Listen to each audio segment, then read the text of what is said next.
Tariq, on va parler aujourd'hui de votre livre intitulé Porteur d'eau du Quercy à Paris. On va découvrir une réalité qui n'existe plus de nos jours. Mais avant de rentrer dans ce livre, on va parler des autres parutions. 9 livres, qu'est-ce qui vous inspire? C'est très variable. Dans mon premier livre, j'ai imaginé ce qu'aurait fait le SAMU pour sauver 14 personnages célèbres. Et ce livre, ça m'a beaucoup plu. Il y a l'intervention du SAMU. Et dans une première partie, c'est un peu de la médecine fiction, ce que les historiens n'aiment pas du tout d'ailleurs. Mais enfin, ça ne fait rien. Ça va refaire l'histoire. Et puis, il y a une deuxième partie, dans chaque chapitre, où il y a un historien qui dit oui, c'est bien, vous avez sauvé Henri IV, vous avez sauvé Henri III, vous avez sauvé Cléopâtre, mais voilà comment ça s'est passé. Avec des recherches médicales aussi par rapport aux différentes... Tout à fait. Pour Cléopâtre notamment, comme j'ai longtemps exercé en banlieue parisienne, je n'ai jamais vu de piqûre, de morsure, ça prend quand on voudra, de vipère. Alors je suis allé à l'hôpital Fernand Vidal, qui est le centre antipoison de Paris, et j'arrive, je dis écoutez voilà, je travaille sur Cléopâtre, ah oui, pas de problème, j'aurais dit, j'ai un patient à vous amener, c'était pas, oui, ben vous tombez bien, me dit on a un patient qui a été piqué, enfin mordu par une vipère. Alors allez le voir. Et j'ai passé l'après-midi avec ce monsieur, et j'ai appris énormément de choses sur les vipères, sur les serpents, sur les morsures de vipères, et qui m'a permis de déduire que Cléopâtre n'avait pas été menstruée par une vipère, sûrement pas.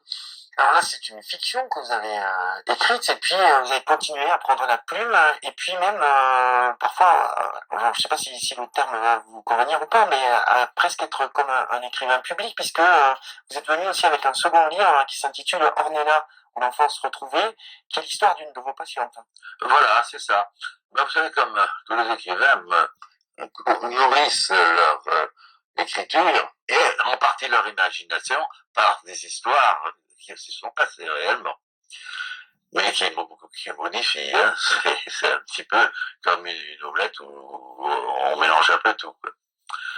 Et là, c'est une de mes patientes qui avait vécu l'exode, et ensuite, il était arrivé des tas d'aventures pendant l'exode, avec son mari qui était percepteur.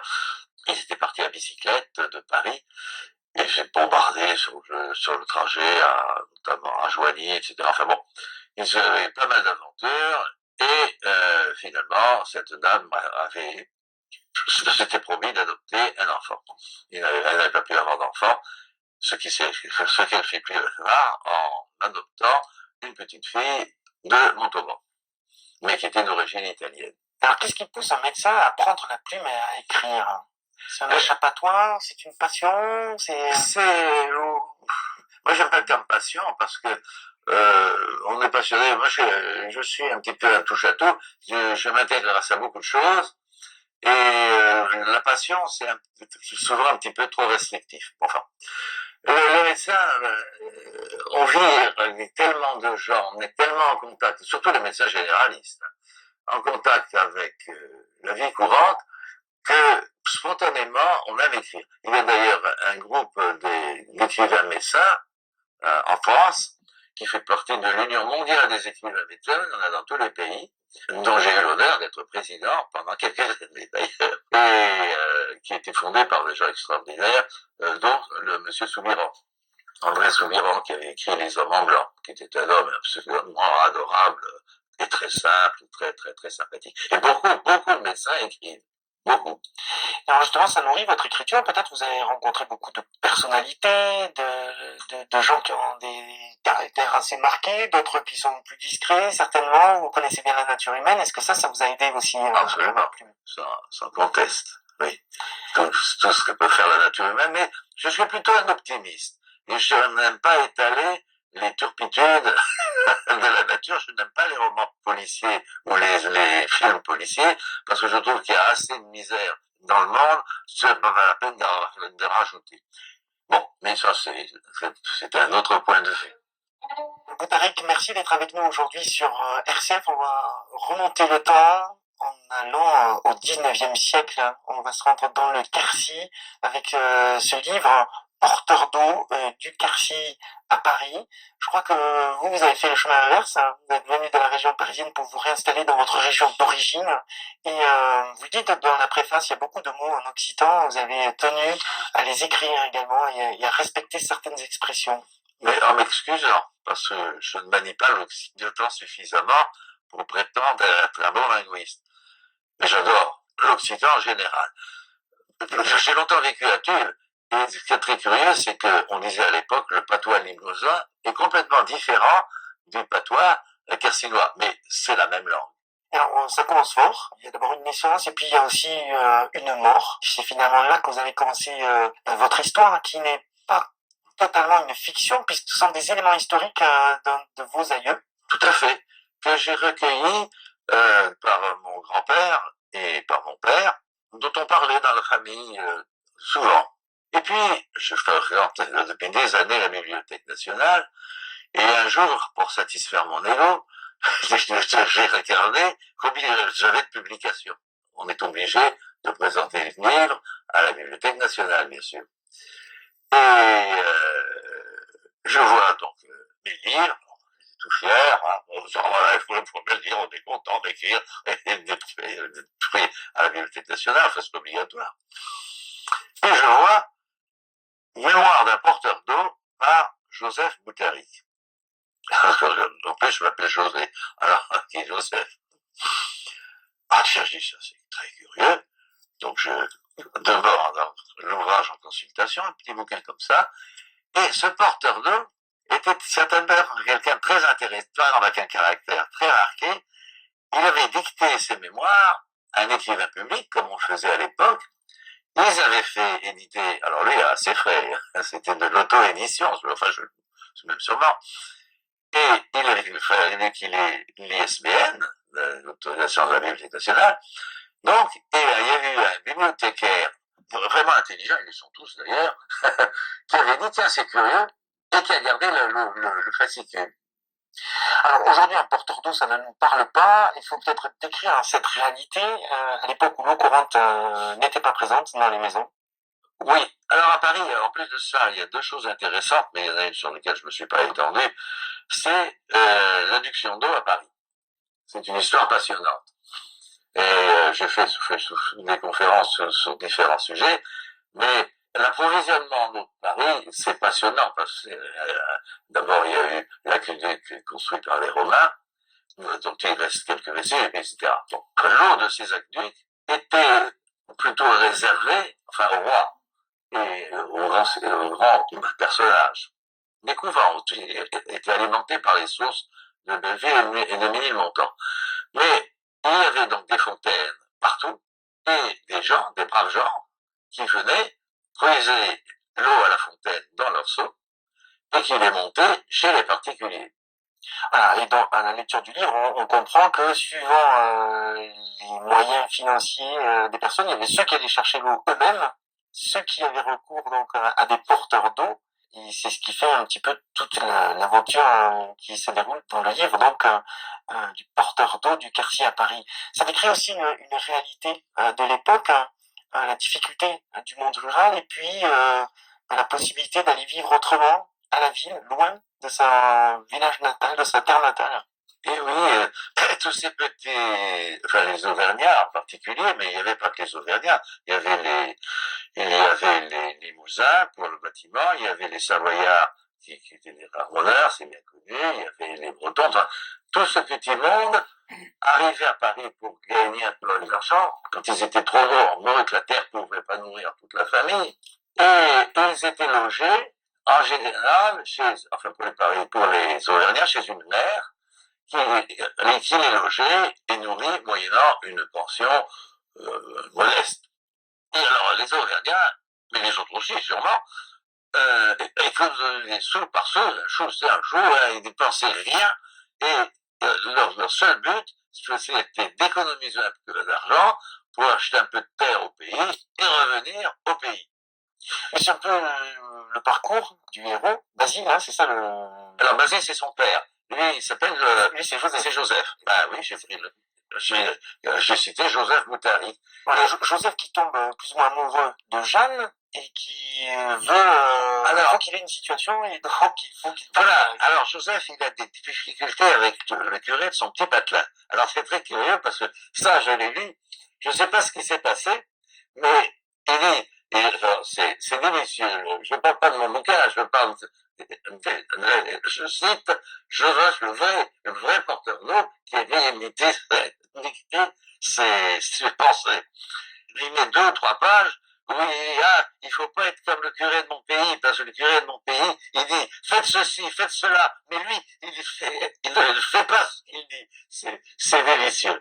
Parce qu'il dit, moi, je suis catholique, bien pensant, mais je pense que que le bon Dieu, il est bon pour tout le monde, etc. Mais c'est magnifique, parce que il avait une pensée parfaitement bien exprimée, il lisait beaucoup les philosophes, Voltaire, Rousseau, etc. Et on en a la preuve, il le dit.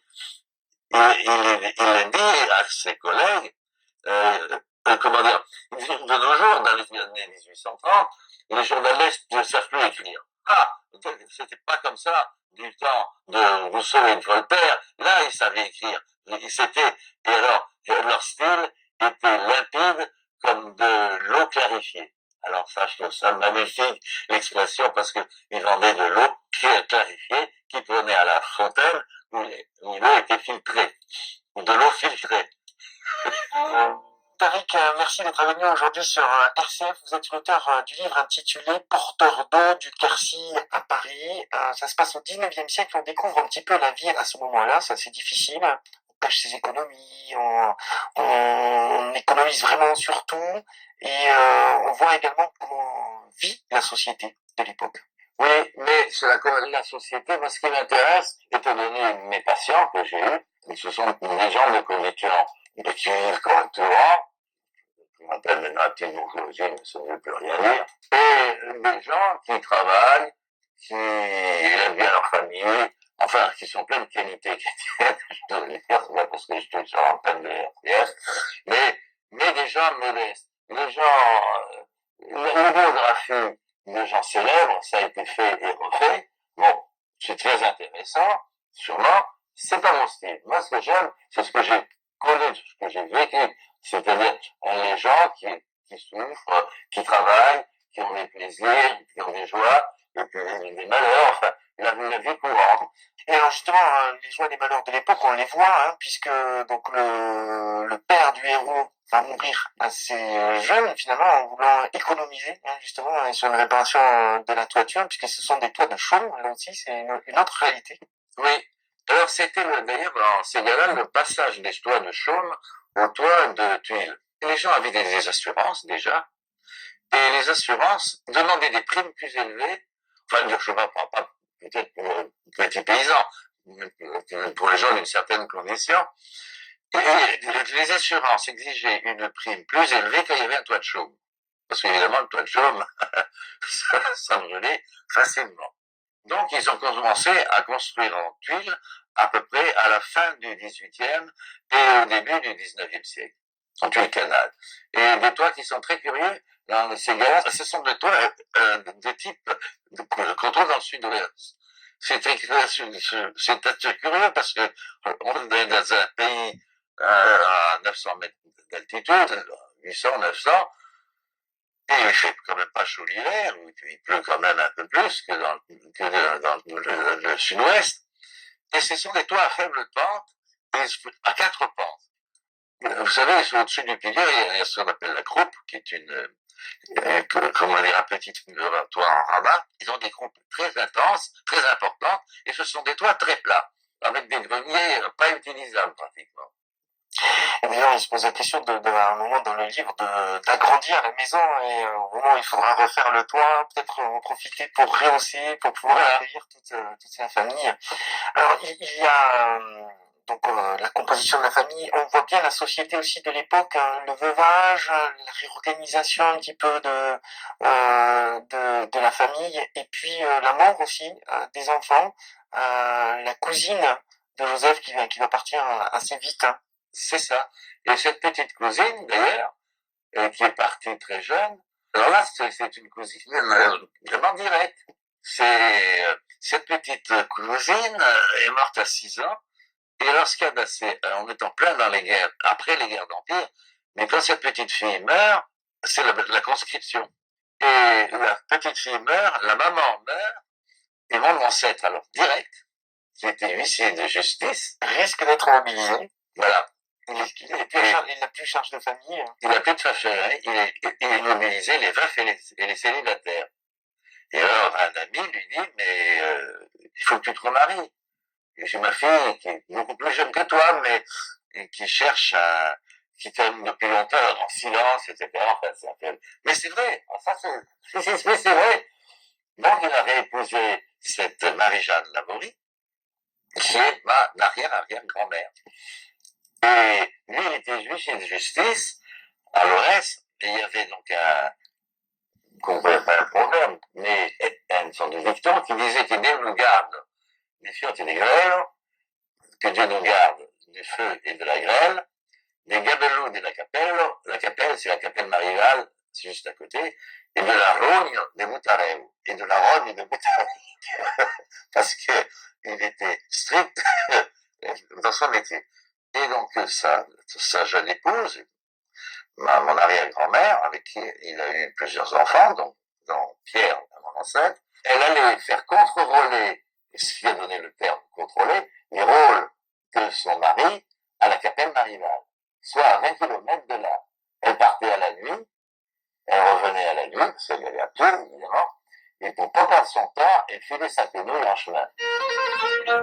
Tariq, merci d'être avec nous aujourd'hui sur RCF pour nous présenter ce livre, Le Porteur d'eau. Alors, on va pas pouvoir raconter tout ce qui s'est passé dans le livre, mais c'est passionnant.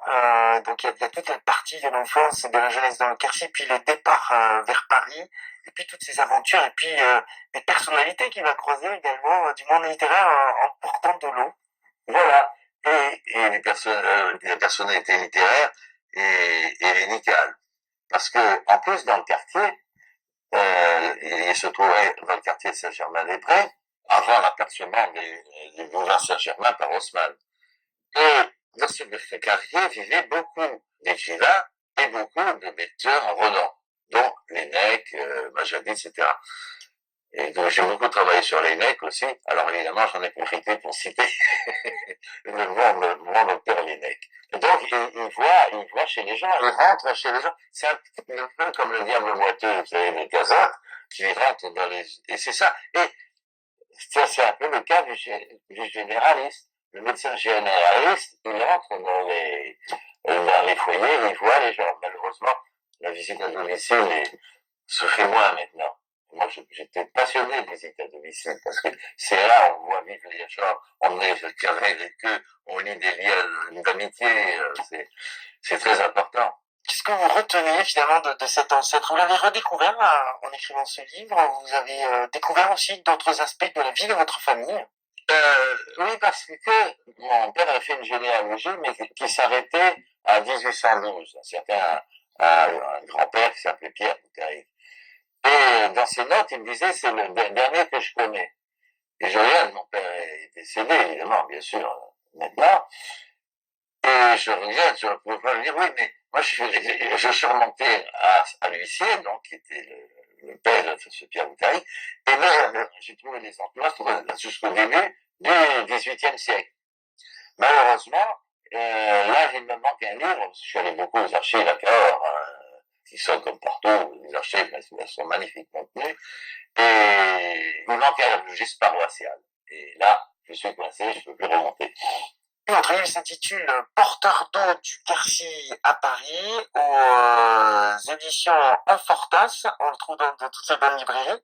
Absolument, on peut soit le commander en librairie, et soit le trouver chez Amazon. Je crois que le distributeur s'appelle Pollen, c'est bien, joli nom, un autre printemps en tout cas. Mais on peut le commander chez Amazon, voilà, c'est tout simple. Il y a d'autres ouvrages, bien sûr, que l'on peut trouver, dans celui dont nous avons parlé tout à l'heure, Ornella, l'enfance retrouvée, et peut-être que dès à présent, vous avez repris la plume, peut-être que vous êtes sur un prochain livre. Je suis à peu près, j'achève le premier tiers de mon prochain livre. Qui est toujours, c'est une biographie, toujours romancée, toujours à partir d'un membre de la famille dont j'avais entendu parler, qui avait fait les guerres de la République et de l'Empire. Alors je suis ses campagnes, alors j'en rajoute un petit peu, mais alors là, j'ai beaucoup de documents que je vais chercher, d'ailleurs, faut que j'y revienne, à, comment ça s'appelle, service de comment des armées au château de Vincennes. Voilà, donc un prochain livre sur lequel vous êtes en train de travailler. Oui. Merci à vous. Et puis, j'invite nos auditeurs à se plonger dans l'histoire du porteur d'eau du Quercy à Paris. Eh bien, je vous remercie.